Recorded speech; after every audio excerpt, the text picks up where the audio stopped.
आप सभी को नमस्कार है। आप लोग कैसे हैं? उम्मीद करते हैं आप लोग बहुत ही अच्छे होंगे, शानदार होंगे, जबरदस्त होंगे और रोज खुद से एक मॉक टेस्ट जरूर लगा रहे होंगे। तो आज हम लोग एनटीपीसी ग्रुप डी के लिए मॉक टेस्ट नंबर 28 करेंगे। आपको मॉक टेस्ट स्टार्ट करने से पहले कुछ नोटिफिकेशन आया जिसने आरआरबी ने अपने साइट पे अपलोड किए हैं। हम भी आपको वही डाटा टेलीग्राम पे बता दिए हैं। वो डाटा क्या है कि ग्रुप डी में 32,000 प्लस वैकेंसी है। 32,000 समथिंग है, ऐसा नहीं है कि 33,000 वैकेंसी है।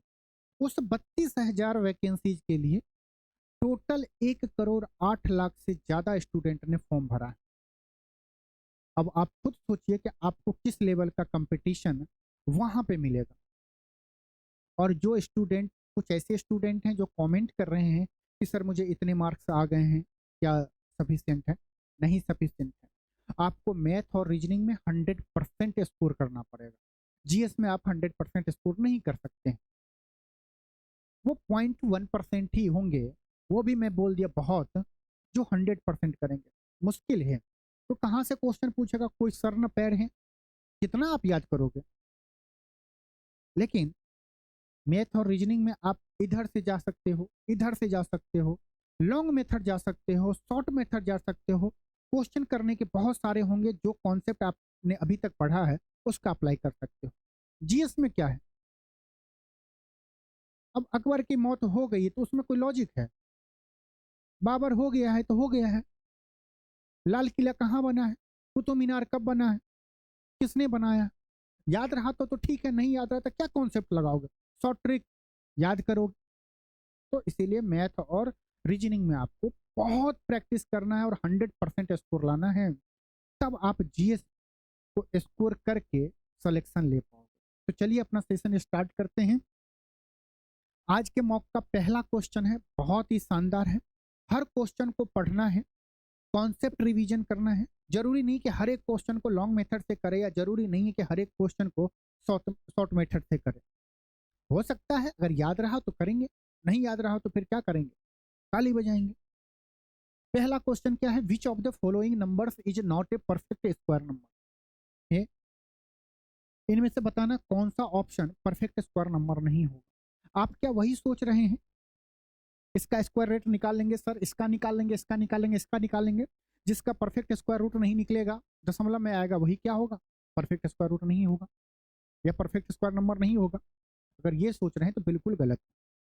परफेक्ट स्क्वायर में मैंने बेसिक क्लास में आपको बताया था कि परफेक्ट स्क्वायर के कुछ प्रॉपर्टीज होते हैं। अगर वो याद होगा तो आप क्वेश्चन कर सकते हो। अगर हम हर एक के यूनिट डिजिट को देखें तो 6 है, 4 है, 4 है, यहाँ पे 2 है।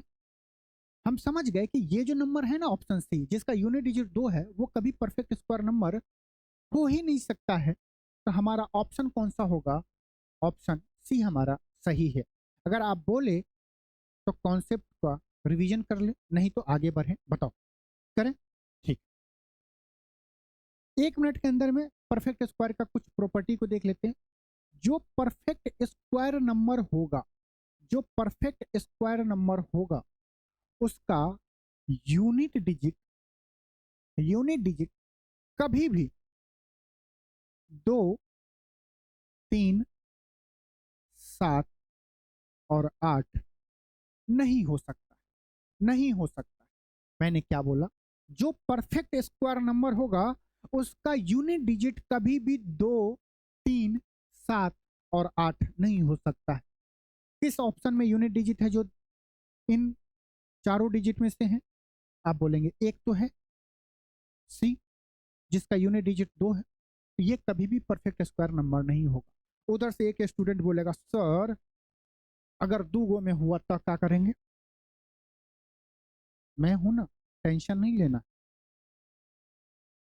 तब यहाँ पे एक और स्टार डाल के एक चीज को रिवाइज कर लो कि अगर सर यूनिट डिजिट ये नंबर नहीं होगा तो क्या क्या हो सकता है? सबको पता है। 0 हो सकता है, 1 हो सकता है, 4 हो सकता है, 5 हो सकता है, 6 हो सकता है और 9 हो सकता है। 0 का स्क्वायर 0 होगा, 1 का स्क्वायर 1 होगा, 2 का स्क्वायर 4 होता है, 5 का 25, 6 का 36, 3 का 9। याद रहेगा? नहीं हो सकता है, उस पर आपको एग्जामिनर देगा। सर वो बात नहीं बताएं कि अगर 2 गो ऑप्शन में यूनिट डिजिट 2 3 7 8 में से रहता तो तब हम क्या करते। तो परफेक्ट स्क्वायर जो नंबर होगा उसका एक और प्रॉपर्टी होता है जिसका डिजिटल सम, ये क्या लिखा, ये जो परफेक्ट स्क्वायर नंबर होगा उसका यूनिट डिजिट 0 1 4 5 6 9 होगा, तभी वो परफेक्ट स्क्वायर नंबर होगा। वैसे वर्षा नहीं है कि सर जिसका भी नंबर देख लिया कि यूनिट डिजिट 9 होगा तो वो परफेक्ट स्क्वायर नंबर है, ऐसा नहीं। सारे नंबर जिनका यूनिट डिजिट इन सब में से कोई एक होगा तो वो परफेक्ट स्क्वायर हो, ऐसा जरूरी नहीं है। लेकिन जो परफेक्ट स्क्वायर नंबर होगा उसका यूनिट डिजिट इन्हीं डिजिट में से हो सकता है 0 1 4 5 6 या 9। डिजिटल सम क्या होता है, सम ऑफ डिजिट, हर एक डिजिट को जोड़ेंगे तब तक जोड़ते जाएंगे जब तक सिंगल डिजिट ना हो जाए। तो जो परफेक्ट स्क्वायर नंबर होगा उसका डिजिटल सम 1 4 7 और 9 ही होगा। क्या होगा, 1 4 7 और 9 ही होगा।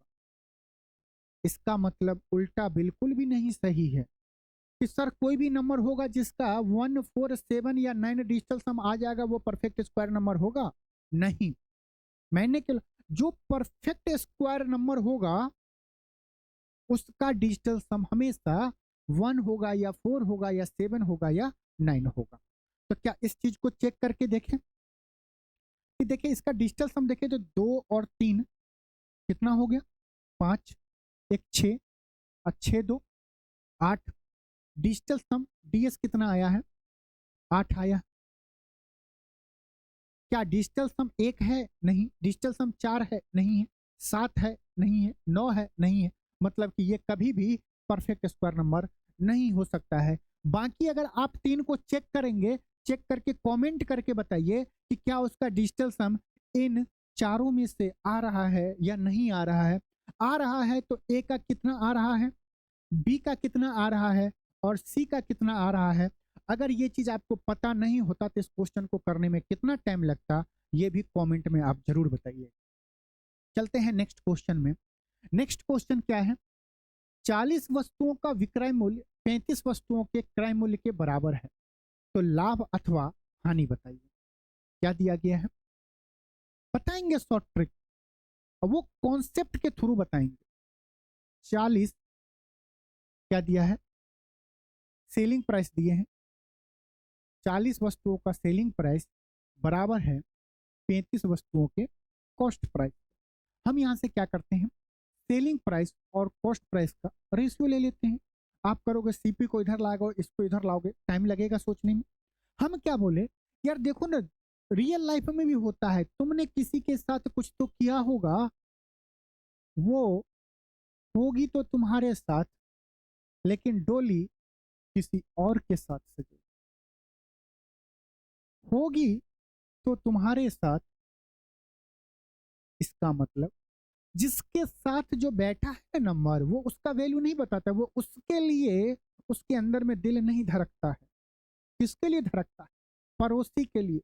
दूसरे के थाली में हमेशा आदमी को क्या नजर आता है, घी। इसको अपना पसंद नहीं है, दूसरे का पसंद है।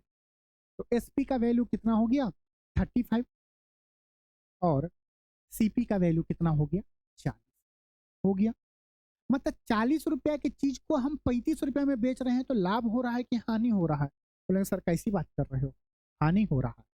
कितने का हो रहा है, 5 का हो रहा है। कितने पे, 40 पे। परसेंटेज में कन्वर्ट करेंगे तो 100 से गुना करेंगे। अगर हम इसे काटेंगे तो ये क्या आ गया, 1/8। और परसेंटेज के लेक्चर में बचाए हुए हैं कि इसमें 100 से गुना करोगे तो आंसर आएगा 1/8 का परसेंटेज वैल्यू कितना होगा। आप बोलोगे 12 सही 1/2। ये 5 क्या बता रहा है, लॉस हो रहा है। 40 के चीज को 35 में बेच रहे हैं तो नुकसान ही ना हो रहा है, तो हमेशा लॉस आंसर होगा। आप ऑप्शन को काट सकते हो, जैसे ही देख लिए लॉस तो काट दो, 12.5% का हानि होगा। बोलोगे ठीक है सर, इतना तो सब स्टूडेंट करेगा। फिर आप क्या करोगे, मॉक टेस्ट का कुछ तो फायदा होना चाहिए।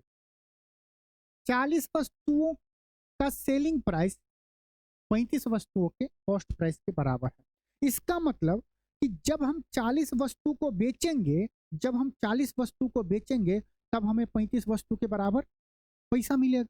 40 वस्तु को बेचने पे 35 वस्तु का फायदा मिल रहा है, मतलब फायदा नहीं हो रहा है, 40 वस्तुओं को बेचने पे हमें 35 वस्तुओं का पैसा मिल रहा है। कितना कम मिल रहा है, 40 वस्तु बेचेंगे तब हमारे पास 35 वस्तु का पैसा आएगा। 5 वस्तु का कम पैसा आ रहा है ना, कम आ रहा है ना, कम मतलब कि हानि। 5 कम आ रहा है कितने पे, 40 पे। 1/8 माइनस का 1/8 माइनस ये इंडिकेट कर रहा है कि हानि हो रही है। 1/8 को 100 से गुना कर देंगे, निकाल लेंगे, काहे काटने छाटने जाएंगे। 1/8 याद है ना, 12.5%।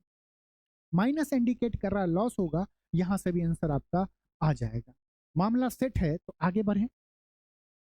बोल रहा है एक कुत्ते ने 280 मीटर की दूरी पर एक बिल्ली को देखा।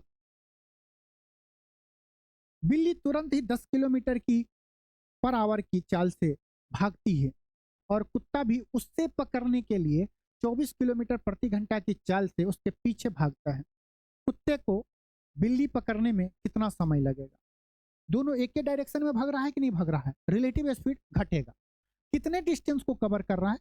दोनों जब सेम टाइम में दौड़ेगा तो दोनों के बीच में डिस्टेंस 280 ही रहेगा शुरुआत में, और जो जितना तेज भागेगा वो उतना जल्दी पकड़ लेगा। तो यहाँ पे देख रहे हैं ना, बिल्ली का स्पीड कम है, कुत्ते का स्पीड ज्यादा है, मतलब कुत्ता बिल्ली को झपट लेगा।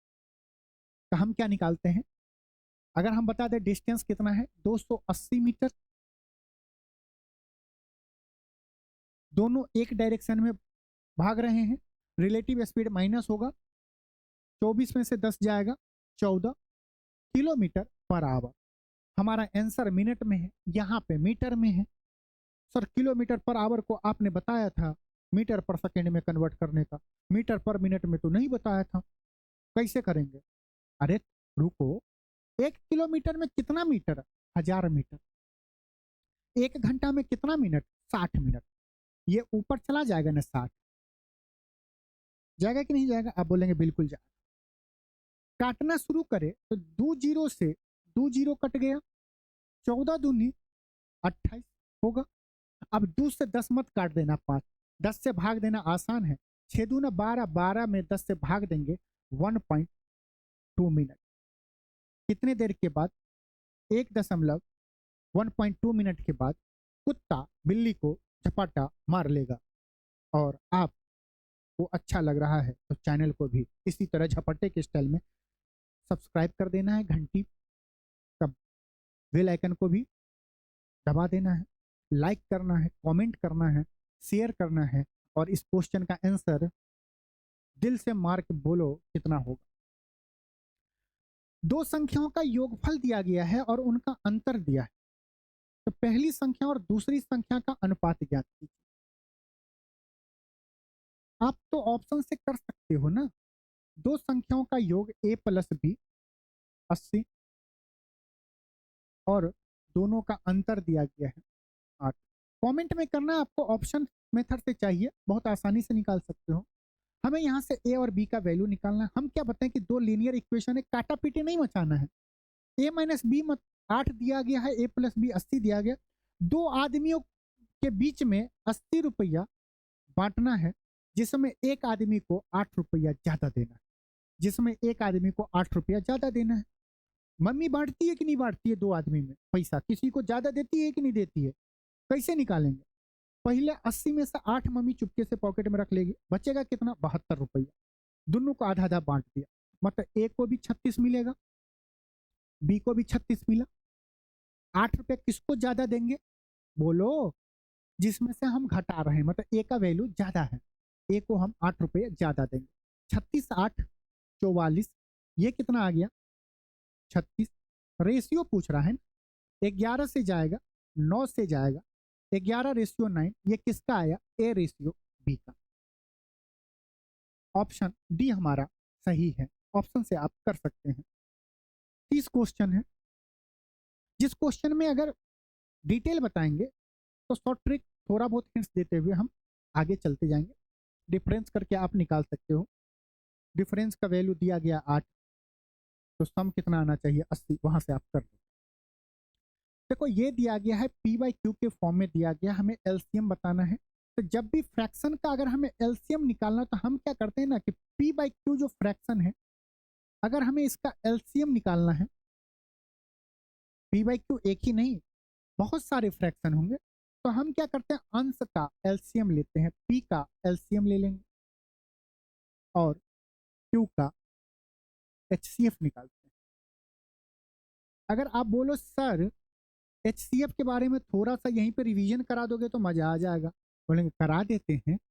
अगर पी बाई क्यू होता फ्रैक्शन में तो जो एचसीएफ जो निकालना है उसको हम पहले ऊपर रखते हैं, तो पी का हम यहाँ पे एचसीएफ निकालते हैं और क्यू का एलसीएम निकालते हैं। मामला सेट है, यहाँ तक सेट है, रिवीजन हो गया।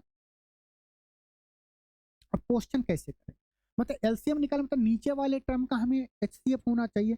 हाईएस्ट कॉमन फैक्टर क्या होता है, वह बड़ी से बड़ी संख्या जिससे दिए गए नंबर पूरी तरह से कट जाए। तो देखो 3, 6, 9, 27, 15 3 का टेबल है, 3 लेंगे तो एचसीएफ इसका कितना आएगा, 3 आएगा। नीचे 3 होगा, ऊपर जो भी वैल्यू आएगा या तो 3 पूरी तरह से काट देगा नहीं तो 3 बचेगा। ऑप्शन में देखिए नीचे में क्या है, 3 होना चाहिए, यहाँ पे नीचे में 15 है, ये ऑप्शन नहीं होगा। यहाँ पे 15 नीचे में 3 नहीं है, 280 है, ये नहीं होगा। यहाँ पे नीचे में 280 है जबकि नीचे में 3 होना चाहिए, ये भी नहीं होगा। एक ही ऑप्शन हमारा सही है, क्योंकि देखो ये जो वैल्यू देगा ये तो इंटीजर देगा ना, तो इंटीजर को 3 काटेगा ना, ये तो फ्रैक्शन में नहीं देगा, तो नीचे तो ना तो 3 से गुना होगा, बस 3 काट सकता है, तो नीचे 3 होता हम लगा लेते हैं। वैसे आप कर सकते 1, 7, 5, 4, 8 का एलसीएम निकाल लोगे, टुकड़ों में निकालो ना, 4, 8 का एलसीएम 8 होगा, 7 और 5 का एलसीएम 35 होगा, 35 और 8 का एलसीएम क्या होगा, 35 गुने 8 280। उम्मीद करते हैं कि आ गया, बस आपको ये दोनों चीज याद रखना।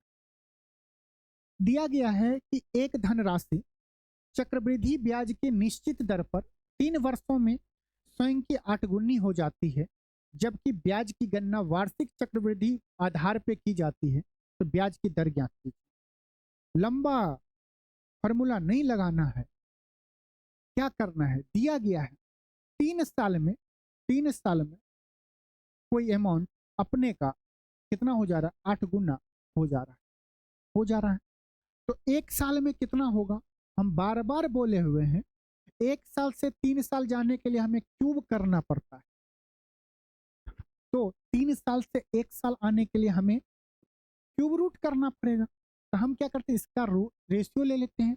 1 साल कितना होगा, रूट अंडर 1, नहीं क्यूब रूट, क्योंकि 3 से 1 आ रहे हैं, क्या होगा क्यूब रूट 8 होगा। 1 का क्यूब रूट 1, 8 का कितना 2। इसका मतलब है 1 साल में कोई अमाउंट कोई प्रिंसिपल कितना गुना हो जा रहा है, 2 गुना हो जा रहा है। यही प्रिंसिपल 3 साल में 8 गुना हो जाए। 1 पे 2 बढ़ रहा है, कितना 1, 1 किस पे बढ़ रहा है, 1 पे, परसेंटेज 100% से गुना करेंगे बताने के लिए, ये कितना हो जाएगा 100% मेरा सही आंसर होगा। नेक्स्ट क्वेश्चन दिया गया ए, बी और सी किसी कार्य को क्रमशः 20, 30, 60 दिनों में पूरा कर सकते हैं। ए प्रतिदिन कार्य करता है, सभी विषम संख्या वाले दिनों में बी ए की सहायता करता है, जबकि सभी सम संख्या वाले दिनों में सी जो है ए की सहायता करता है। तो कार्य कितने दिनों में कंप्लीट होंगे, आइए निकालते हैं। ए, बी और सी का दिन दिया गया है 20, 30 और 60। एलसीएम आप इसका लेंगे, कुछ भी मान सकते हैं जिसमें तीनों संख्या से भाग लग जाए। हम देखें 60, तो मान लेते हैं कि टोटल वर्क कितना होगा, 60 होगा। 60 क्या आया टोटल वर्क। ए 20 दिन में 60 काम करेगा तो रोज कितना काम करेगा, 3। बी 30 दिन में टोटल काम करेगा तो एक दिन में कितना करेगा, 2। सी पूरा काम 60 दिनों में तो एक दिन में कितना, 1 यूनिट। ये आ गया, ये क्या आया इफिशियंसी टोटल वर्क टाइम, नहीं दिया है। यहां तक किसी को कोई दिक्कत नहीं, आप टेंशन नहीं लो, मॉक टेस्ट है। अगर आप हमसे जुड़े हो, मॉक टेस्ट के साथ साथ हम बार बार बोलते हैं कि ये आपका रिवीजन भी क्लास है, हमें पता है इसको कैसे आंसर बताना, लेकिन वो आंसर आपको भी उसी वे में बताना है, इसलिए आपको इतना मेहनत करते हैं।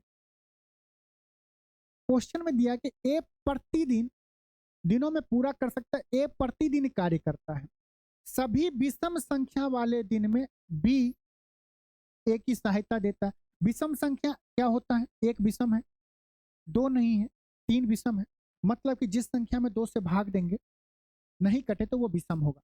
मतलब पहला दिन कौन कौन कार्य करेगा? ए, ए तो रोज कार्य करता है, पहला दिन ए कार्य करेगा और इसके साथ कौन आ जाएगा? बी आ जाएगा। दूसरे दिन कौन आएगा? ये क्या है? सम है, तो ए तो इस दिन भी कार्य करेगा, लेकिन सम दिन में कौन साथ देगा? जबकि सभी सम संख्याओं वाले दिन में ए का साथ कौन देता है? सी देता है, तो सी दे। देख, अब ये बताइए, ए का पहले दिन में ए और बी कार्य करेगा, ए का एफिशिएंसी 3 है, बी का एफिशिएंसी 2 है, तो दोनों पहले दिन कितना यूनिट कार्य करेंगे? 5 यूनिट। जब दूसरे दिन जाएंगे सम वाले दिन में, तो ए और सी साथ मिलकर कार्य करेंगे, ए का एफिशिएंसी 3 है, सी का एफिशिएंसी 1 है, तो दूसरे दिन कितना कार्य होगा? 4 होगा। फिर अगला दिन तीसरे दिन कौन आएगा? ए प्लस बी। ऐसे अगले दिन फिर क्या आएंगे? चौथे दिन ए प्लस बी। अगर आप बहुत गौर से देखेंगे तो आप देखेंगे सर देखो ना, हम ये समझ गए कि 2 दिन में कितना कार्य होगा? 9 यूनिट। 2 दिन में 9 यूनिट कार्य करवाना है, तो ये 60 यूनिट कार्य कितने दिनों में होगा? इसके दो तरीके हैं करने के, मैं आपको बताता हूं जिससे जल्दी कर पाए। अगर हम इसमें 9 7 63 7 से गुना कर दें, 2 दिन में 9 यूनिट, तो 63 यूनिट कितने दिनों में होंगे? 9 का 7 गुना, तो ये भी क्या होगा? 7 गुना 14 दिन। 14 दिन में कितना यूनिट होगा? 63 यूनिट कार्य होगा। हमें करना कितना है? 60 यूनिट कार्य करना है। ये बताइए 14वां दिन कौन आएगा? ए और सी आएगा। 14वां दिन सम है ना, तो ए और सी आएगा। ए और सी जो आएगा, तो ए और सी मिलके तो कितना काम कर रहे हैं?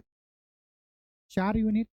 हम जो काम किए हैं 63 यूनिट कार्य किए हैं, मतलब कि टोटल काम से कितना ज्यादा किए हैं? 3 यूनिट ज्यादा कार्य किए हैं। कितना ज्यादा किए हैं? 3 यूनिट कार्य ज्यादा किए हैं।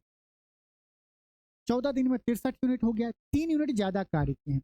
जबकि आखिरी दिन जो आएगा ए और सी, वो एक दिन में 4 यूनिट कार्य करता है। एक दिन में 4 यूनिट कार्य करता है, तो 3 यूनिट कितने दिनों में कार्य करेगा? तो आप बोलेंगे 3/4 दिन में। 3/4 दिन में 3 यूनिट कार्य करेगा। करेगा, पता हमें तो 60 यूनिट कार्य करवाना है। कितना ज्यादा हो गया? 3 यूनिट ज्यादा हो गया, तो यहाँ पे हम 3 यूनिट माइनस कर देंगे। ये क्या हो गया? 60 यूनिट कार्य हो गया। 3 यूनिट कितना दिनों में कार्य करता है?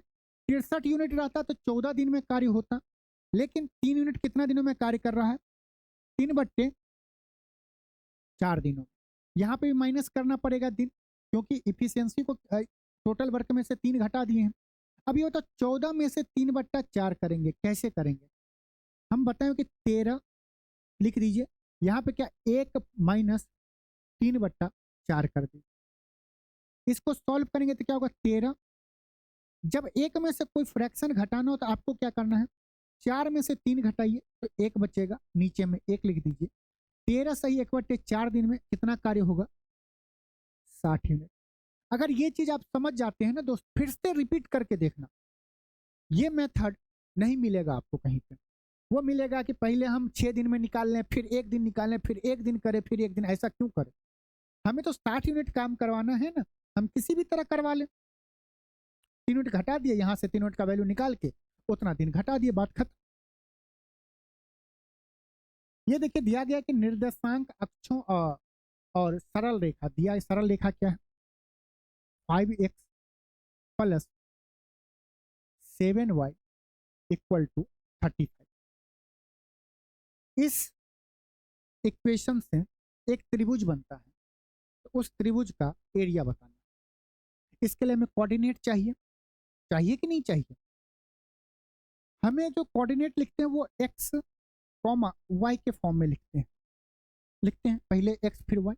हम मान लेते हैं y इक्वल टू 0 अगर पुट कर दें तो x क्या आएगा, y0 मतलब ये 0, x का वैल्यू 7 आ जाएगा। एक कोऑर्डिनेट आ गया 7 और 0 इस इक्वेशन में। अब हम क्या करते हैं, x की वैल्यू 0 मतलब पहले 0 रखेंगे। जब हम x का वैल्यू 0 पुट करेंगे तो ये तो पूरा टर्म 0 हो जाएगा, तो y बराबर कितना होगा 5। और दो कोऑर्डिनेट मिल गया, हम निकाल देंगे, बताए हुए है ना कैसे निकालते हैं। एरिया अगर हमें निकालना है ट्रायंगल का, एक कोऑर्डिनेट तो 0 0 होगा, या हम जब इसको लाइन बनाएंगे तो आपका ग्राफ पे ऐसा बनेगा, यहाँ पे x कोऑर्डिनेट 7 हो जाएगा और ये 5 हो जाएगा। लेकिन हम ग्राफ क्यों बनाए, जब हम आपको बता दिए हो, चलिए आपको ग्राफ बनाएंगे तो ये वेरीफाई कर लीजिएगा। एरिया क्या होगा उस त्रिभुज का, हम कितनी बार बोले कि आपको बाहर वाले के साथ अंदर वाले का गुना करना है। 7 गुने 5 35 करना है, अंदर वाले का बाहर वाले के साथ गुना करना है। 0 गुने 0 0, इस दोनों का डिफरेंस लेना है, 2 से भाग दे देना है, मॉड ले लेना है। मॉड इसलिए लेते हैं कि बाहर कुछ भी आए अंदर कुछ भी हो, बाहर एकदम शेर बन के निकलेगा प्लस, तो 35/2। तो इस त्रिभुज का एरिया क्या होगा 35/2। आप यहां से भी निकालेंगे, क्या होगा base into half into base into height, 7 गुने 5, यहाँ से भी वही आ गया। लेकिन हम इतना क्यों रखे, जब कोऑर्डिनेट आपको बता दिए तो ग्राफ बनाएंगे, फिर हाइट देखेंगे, फिर बेस देखेंगे, नहीं करेंगे। जब प्रैक्टिस करते हैं तब आप दोनों मेथड से करेंगे। एग्जाम में आपको अगर एक भूल गए तो दूसरे से आप कर सकते हैं। यदि माध्य और माध्यिका के मान क्रमशः दिए गए हैं तो हमें बहुलक ज्ञात करना है। फॉर्मूला याद है, नहीं याद है तो आज दिन के बाद भूलोगे भी नहीं। मॉड बराबर क्या होता है, मॉड बराबर क्या होगा ये देखो, पहले तो लिख देते हैं, फिर हम आपको बताएंगे 3 मीडियन माइनस 2 इंटू मीन करते हैं। वैल्यू दिया गया है 3 इंटू मीडियन कितना दिया गया है 5, माइनस 2 इंटू मीन कितना दिया गया है 4, 5 दिया 15 में से 8 गया 7, ये तो आ गया। अब देखो आंसर तो आ गया, आंसर बस लाने का खेला था कि ये फार्मूला याद हो। एग्जाम में फार्मूला याद नहीं रहा तो कैसे आप उसको किसी चीज से रिलेट करके याद करोगे। हम भी याद किए हुए थे जब मेरा वक्त था। मॉड मतलब जब भी बहुलक निकालना रहता है तो हमें मीडियन और मीन का इतना तो पता है कि माइनस प्लस करेंगे, और इतना जो स्टूडेंट तेज होगा बोलेगा सर माइनस करेंगे।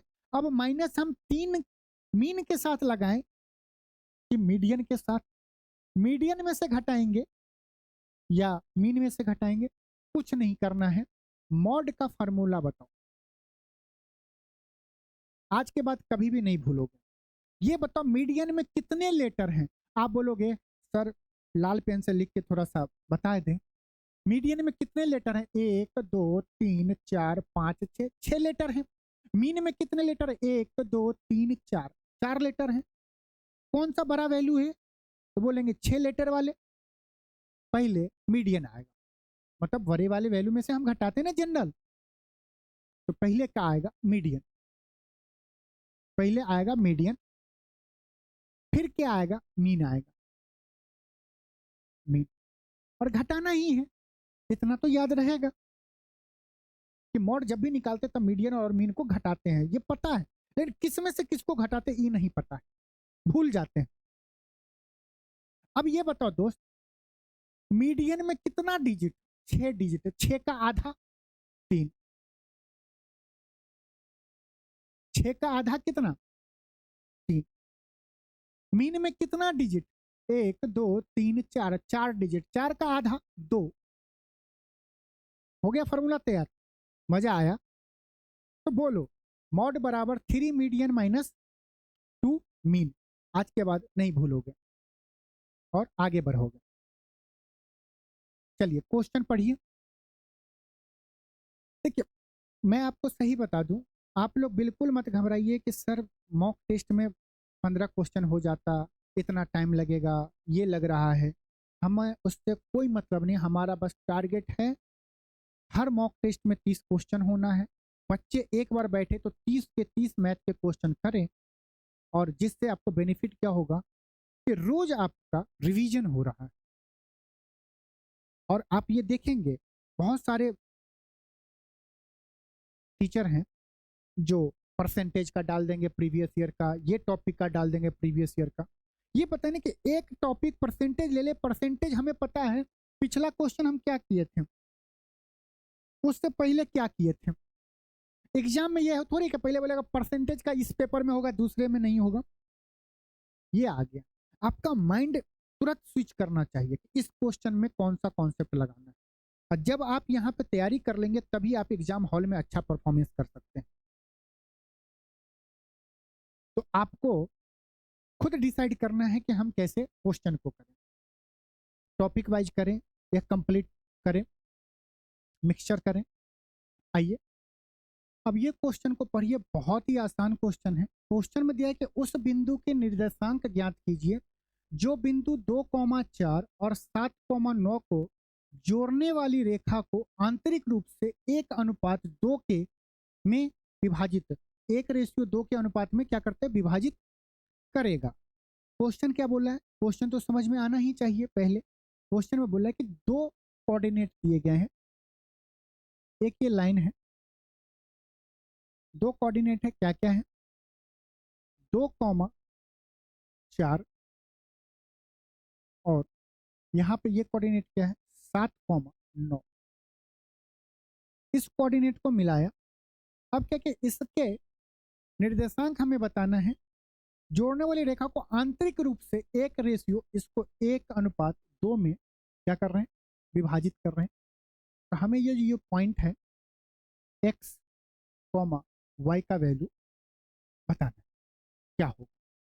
फॉर्मूला नहीं याद है, इसीलिए मॉक टेस्ट बोलते हैं देने के लिए कि आपको हमेशा क्या होगा, आप जिस दिन किए होंगे कोऑर्डिनेट ज्योमेट्री उस दिन ये पूरा याद होगा, लेकिन आज याद नहीं है, फिर एग्जाम में भी याद नहीं होगा। तो मॉक टेस्ट आपको रोज करना है मेरे दोस्त, प्रैक्टिस, तभी कुछ हो सकता है।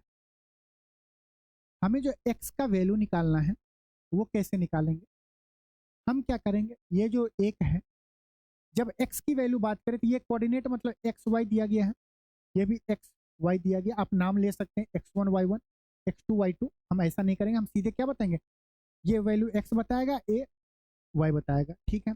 एक्स का वैल्यू जब लेंगे तब हम दोनों जगह का एक्स के वैल्यू के साथ ही हम कुछ करेंगे, जो कुछ करते हैं वो हम देखते हैं, क्रॉस करते हैं। ये 1 है ना, एक्स के वैल्यू के लिए 1 × 7 करेंगे, तो 7 जमा कर देंगे, 2 × 2 4 डिवाइड बाय, इस रेशियो को जोड़ देंगे, 2 + 1 3, तो 7 4 11, 11/3। इतने ही करने से आपका ऑप्शन आ जाएगा, ऑप्शन सी हमारा सही है। वाई कैसे निकालेंगे, 4 × 2, 4 × 2 8, या आप ये भी बोल सकते हैं 1 × 9, 2 × 4 और प्लस 1 × 9 डिवाइड बाय रेशियो का सम 3। ये आ गया 9 8 17, 17/3। और जब हम कोऑर्डिनेट बताते हैं तो पहले एक्स फिर वाई लिखते हैं। ये क्या हो जाएगा, 11/3 कॉमा 17/3। कौन सा ऑप्शन सही है, सी हमारा बिल्कुल सही है। नेक्स्ट क्वेश्चन लाते हैं, जिसमें दिया गया है एक टीवी सेट का वास्तविक मूल्य 9,000 है, इसके मूल्य में 20% की छूट दी जाती है, और फिर इसे 10% बढ़ाया जाता है, तो इसका नया मूल्य ज्ञात कीजिए। बताइए इस क्वेश्चन का आंसर क्या होगा। ये बता दे रहे हैं 20 और 10 का सक्सेसिव निकालना है, एग्जाम में आपको करना है। कोई बता रहे हैं सक्सेसिव से करके देखिए तो कितना आंसर आ रहा है,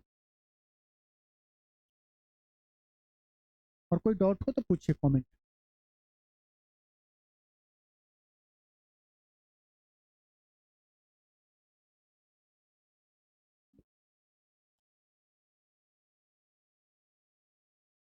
आया, कैसे करेंगे? हमें पता है कि सक्सेसिव निकालना है, 20 और 10 का करेंगे, फिर उसका 9,000 का 12% निकालेंगे, करेंगे आंसर आएगा। हम क्या करते हैं, हमें क्या पता है 9,000 पे पहले हम 20% की छूट दी, हम यहीं पे काहे नहीं देते 20, जो हम पहले सक्सेसिव निकाले फिर 9,000 का निकाले 20%। ये बताए 9,000 का 10% कितना होगा? बोलेंगे 900, दाहिने साइड से एक डिजिट के बाद दशमलव, 900, 10% 900, तो 20% कितना? 1800। छूट मतलब 9,000 में से 1800 घटा देना है, तो कितना आएगा? 7200। आगे ये क्या आया? 20% छूट देने के बाद।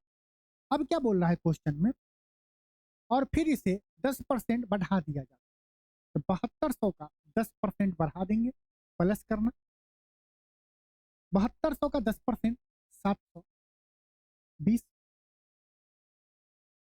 60, 7200 में 720 जोड़ेंगे, मतलब कि 720 में 200 जोड़ेंगे तो कितना होगा? 7920। उम्मीद करते हैं सक्सेसिव से आएगा आंसर। 12% का क्या होगा? डिस्काउंट होगा। आप यहाँ से निकालेंगे 9,000 का 12%, फिर 9,000 में से घटाएंगे, या 9,000 का आप 88% करेंगे तो आंसर आपका 972। आप सक्सेसिव परसेंटेज निकाल के देखेंगे, लेकिन आपको इस टाइप के क्वेश्चन में इस मेथड से आपको करना चाहिए। देखिए ये करना है कि which of the following is a factor of polynomial x square minus x minus 20। Option से कर लेंगे, एक्स इक्वल टू जो भी इसको जीरो सेटिस्फाई कर देगा वही हमारा फैक्टर होगा। निकालेंगे कैसे? मिडिल टर्म टर्म स्प्लिटिंग वाले में दिया गया है x square minus x minus 20। हम क्या करते हैं, सबसे पहले ये जो 20 है, एक्स स्क्वायर का कोफिशिएंट 1 है, 20 को 1 से गुना करेंगे तो 20 आएगा। तो हमें दो ऐसा नंबर सोचना है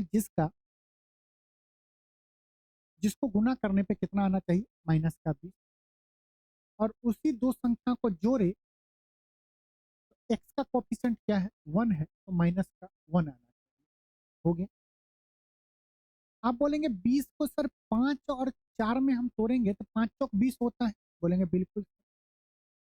यहाँ पे हमें -1 लाना है, मतलब कि माइनस का 5 और माइनस का 4 तो नहीं कर सकते, प्लस का 4 करना पड़ेगा। तो दो नंबर को गुना करेंगे तो माइनस का 20, इस दोनों को आपस में क्या करें? -5 + 4 करेंगे तो कितना हो जाएगा? माइनस का 1। अब हमें कुछ नहीं करना, एक्स स्क्वायर माइनस -5 के साथ एक्स कर देने का -5x प्लस 4x माइनस 20। इसमें अगर हम x कॉमन लेंगे तो क्या बचेगा? x minus 5। अब देखो यहाँ पे अगर x माइनस 5 बचा तो यहाँ पे भी x माइनस 5 ही बचना चाहिए, और बचता है क्वाड्रेटिक इक्वेशन में, क्वाड्रेटिक पॉलिनोमियल में। अगर x माइनस 4 है तो यहाँ पे हमें क्या है? 4x है।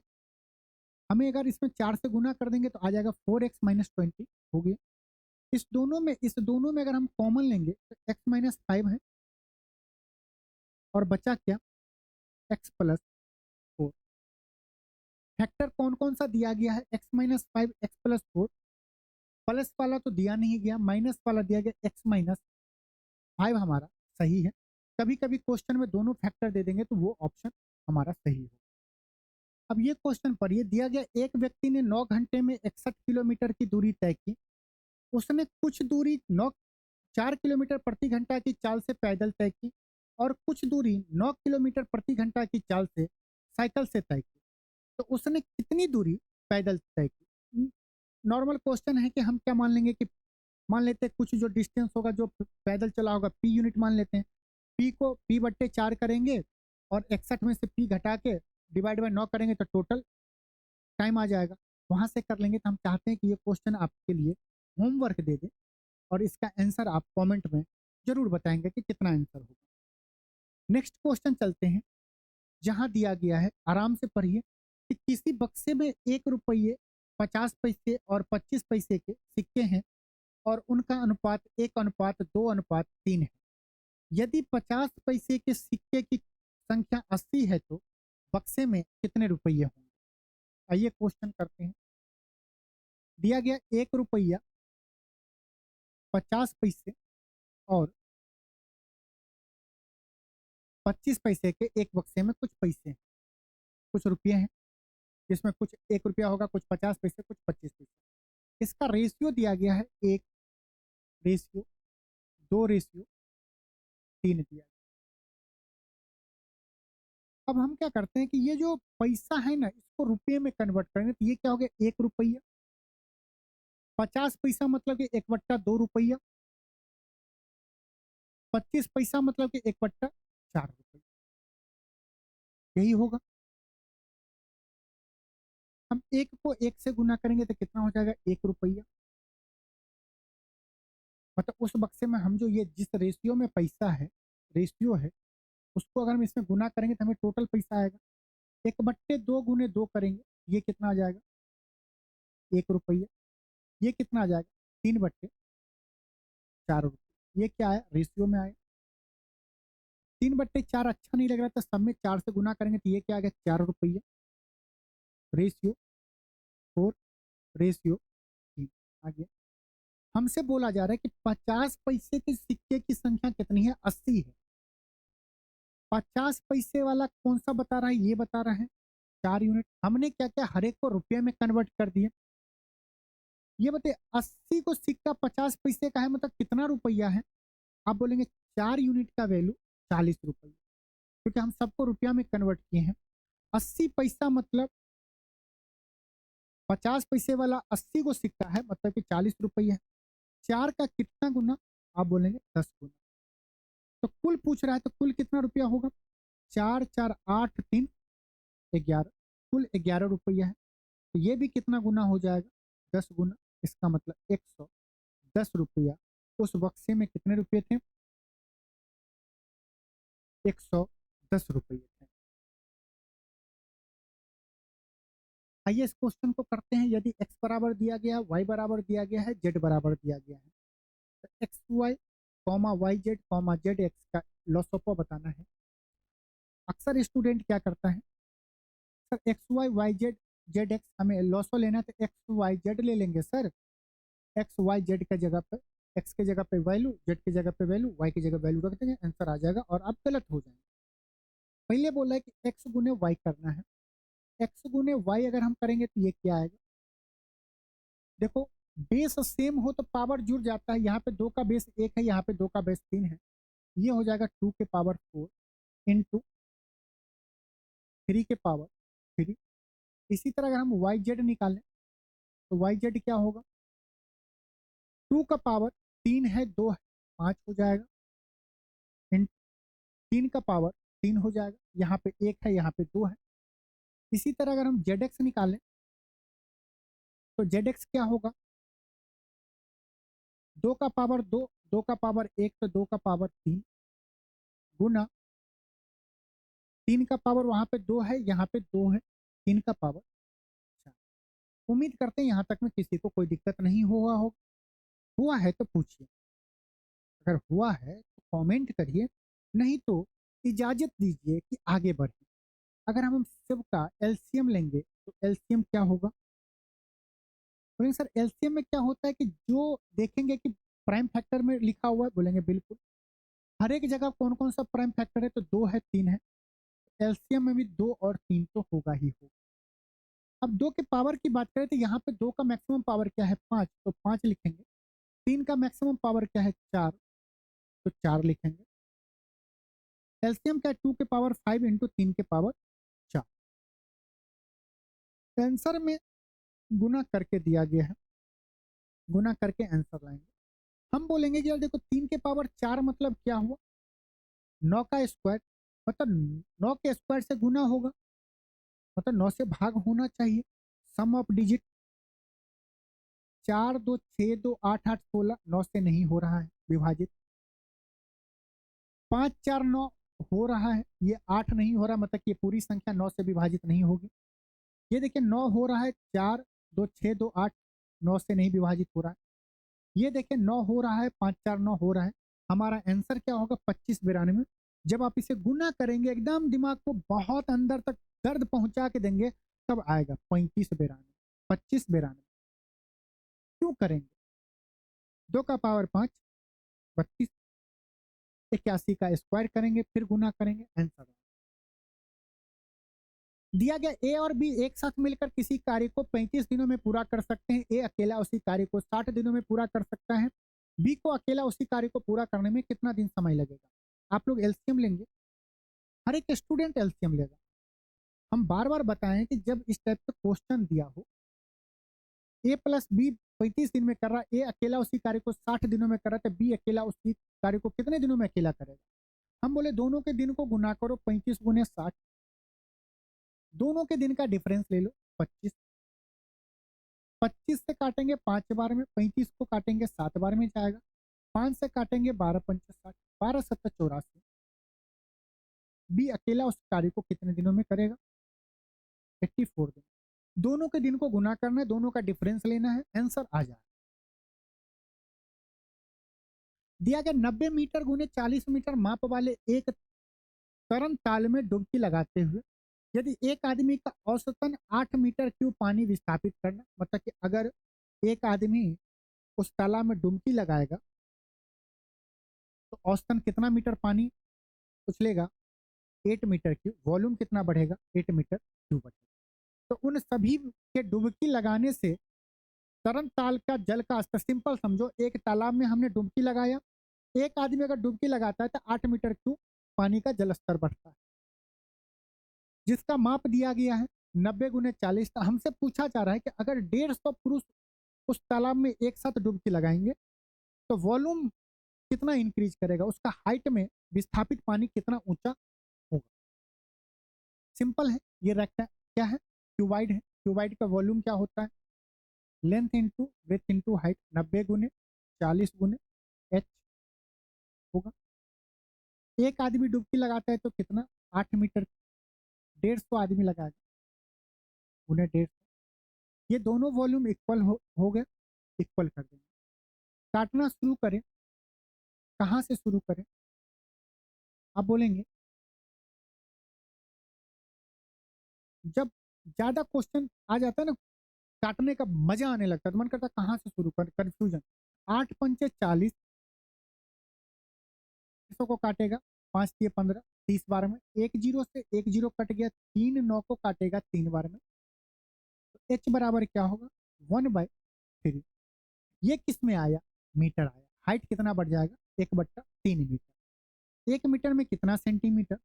100 सेंटीमीटर डिवाइड बाय 3, कितना सेंटीमीटर हो जाएगा? 33.33 सेंटीमीटर। ऑप्शन सी हमारा सही है। बस हमें क्या करना है कि वॉल्यूम का फॉर्मूला आपको याद होना चाहिए। ये देख लिए कि 90 और 40 है, हाइट होगा। ये कैसी बात कर रहा है? क्यूबाइड की बात कर रहा है। वॉल्यूम इक्वल कर देंगे, आंसर। देखिए, 5,000 की राशि पर 4% वार्षिक ब्याज की दर से वार्षिक और छमाही आधार पर चक्रवृद्धि करने पर 1.5 वर्षों में अर्जित चक्रवृद्धि ब्याज का अंतर ज्ञात। पहले बोल रहा है कि वार्षिक 1.5 वर्षों के लिए दिया गया, फिर बोल रहा है अर्धवार्षिक। इसका मतलब बोल रहा है कि एक बार जो हमें ब्याज लगेगा वो लगेगा 1 साल पे, एक बार बोला 6 माही, मतलब कि 6 मंथ, 6 मंथ, 6 मंथ पे ब्याज लगेगा। 1 साल पे जो ब्याज लगेगा तो 1 साल plus half month, half year. हमें बोला इस दोनों का हमें अंतर बताना है, ब्याज का कितना। सबसे पहले अगर टाइम को हाफ कर रहे हैं तो रेट ऑफ इंटरेस्ट भी क्या होगा? आधा हो जाएगा। अगर हम 6 महीने के लिए निकालने की, 6 6 महीने मतलब 1.5 साल के बाद ओवरऑल कितना परसेंट ब्याज देगा, तो फॉर्मूला बताए हुए हैं। अगर बराबर हो तो 3a.3a² और एक एक क्यूब को 2 डिजिट में, 3a² को 2 डिजिट में लिखना है। हम ये 6 मंथ के लिए निकाल रहे हैं, तो ये बताइए 1.5 साल के बाद ओवरऑल कितना ब्याज दिया जाएगा। हम बोलेंगे कि 4 का आधा 2, 2 का क्यूब कितना हो जाएगा? 8, 2 डिजिट में लिखेंगे 0.8, 2 का स्क्वायर 4, 4×3 = 12, 2 डिजिट में लिखेंगे, फिर दशमलव, एक की जगह पे 2 है, 3 दूनी। ये क्या है, 6 मंथ पे जो ब्याज देंगे तो 1.5 साल के बाद हमें 6.1208% ब्याज ओवरऑल चुकता करना। अब मामला आता है 1.5 साल कैसे निकालें। फार्मूला से निकाल लेंगे जी, ऐसे थोड़ी करना है, फार्मूला लिखना है। ये आया 6 महीना पे 6.1208%।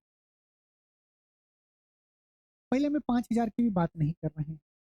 4% पर एनएम के हिसाब से पहले साल में कितना ब्याज देगा, 4%। जब वो 1 साल ब्याज दे देगा उसके बाद जब पहुंचेगा तो 6 महीना के लिए ब्याज देना पड़ेगा, हाफ हो जाएगा। 2% प्रिंसिपल पे जमा 4% का 2%। ये बात अलग है, ये बात अलग है।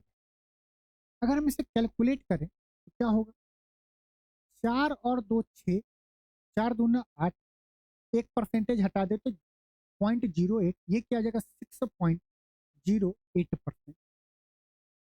मतलब 1.5 साल में वार्षिक ब्याज के दर पे 6.08% हमें ब्याज देना पड़ेगा।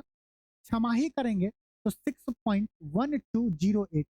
इस दोनों का अंतर कितना है, तो आप बोलेंगे सर ये जो अंतर है घटाएंगे तो 12 में से 0.08 जाएगा तो कितना बचेगा, 0.408। इतना परसेंट हमें ओवरऑल ब्याज मिलेगा। ये ब्याज किस पे मिलेगा, रेट क्या है, 5,000 गुना 0.0408।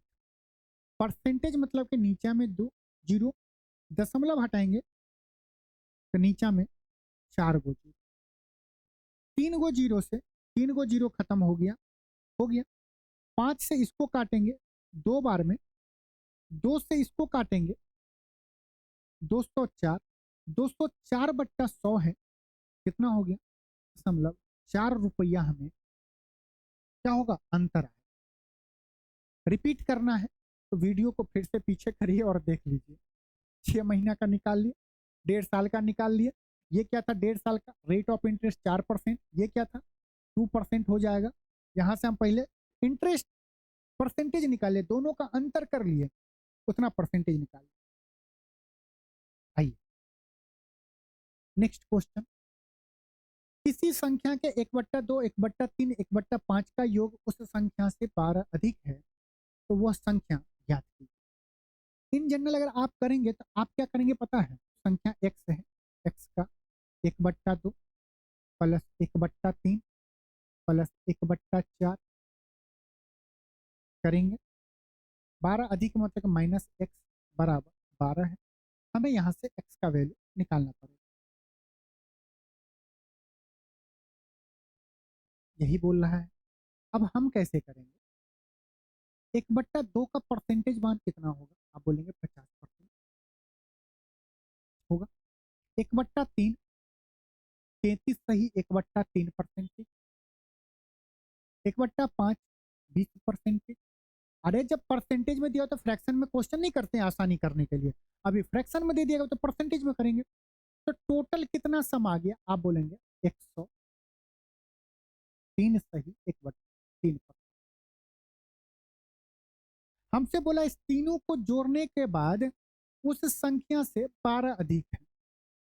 संख्या हम 100% माने हैं, इसका और 100% का अंतर कितना है, 12। 103 सही 1/3% माइनस 100% 12, तो 3 सही 1/3% कितना हो जाएगा, आप बोलेंगे 12। क्या बोल देते हैं, ये 12 होगी। फिर हम इसे सॉल्व करेंगे तो क्या होगा, 10%, 3 × 9 = 10, 3 इस साइड जाएगा तो 12×3 = 36। 10% का वैल्यू 36, तो 100% मतलब 10 गुना करेंगे, 100% का वैल्यू कितना, इसका भी 10 गुना 360। उम्मीद करते हैं कि कैलकुलेशन समझ में आएगा, बाकी ये भेड़ बकरी वाले चाल सब चलेंगे। मॉक टेस्ट में आपको कैलकुलेशन भी बताया जाता है। Next question, angle 54 degree is equivalent to, हमें रेडियन में बताना है, किसी को पता है? देखो, pi radian equal to 180 degree होता है।